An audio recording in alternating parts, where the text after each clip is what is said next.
ব্যথা হলেই ব্যথার ওষুধ খান। বাংলাদেশে অনেক লোকই আছে ব্যথা হলেই ব্যথার ওষুধ খেয়ে ফেলায় মুরগির মতো।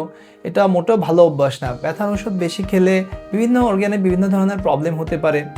আমরা যদি উপর দিতে শুরু করি, গ্যাস্ট্রিক আলসার হতে পারে, পরবর্তীতে সেখান থেকে গ্যাস্ট্রিক কার্সিনোমা পর্যন্ত হতে পারে, লিভার ফেলিওর হতে পারে, জন্ডিস হতে পারে, কিডনিতে রেনাল ফেলিওর হতে পারে, অ্যানালজেসিক নেফ্রোপ্যাথি হতে পারে। আর আরও বিভিন্ন ধরনের প্রেশার বেড়ে যাওয়া থেকে শুরু করে বিভিন্ন ধরনের কমপ্লিকেশন হতে পারে। এই কারণে ব্যথা হলেই আপনি হুটহাট করে ব্যথার ওষুধ না খেয়ে একজন বিশেষজ্ঞ ডক্টরকে দেখিয়ে ব্যথার ওষুধ খাওয়াটা উচিত।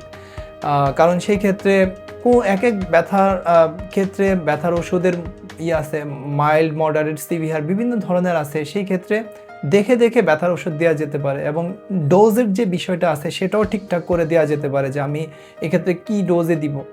তো সেই জন্য এটা খুবই বুদ্ধিমানের কাজ হবে যে ব্যথা হলেই ব্যথার ওষুধ না খেয়ে ডক্টরের শরণাপন্ন হয়ে ডক্টর যে পরামর্শ দিয়ে দেয়, অনেক ক্ষেত্রে আমরা ডাক্তাররা বলে দেয় যে আপনি পরবর্তী অল্প ব্যথা হলে এটা খাবেন, কম ব্যথা হলে এটা খাবেন, সেটা হতে পারে। আর হ্যাঁ, অবশ্যই ইমার্জেন্সি ক্ষেত্রে 2-1টা ডোজ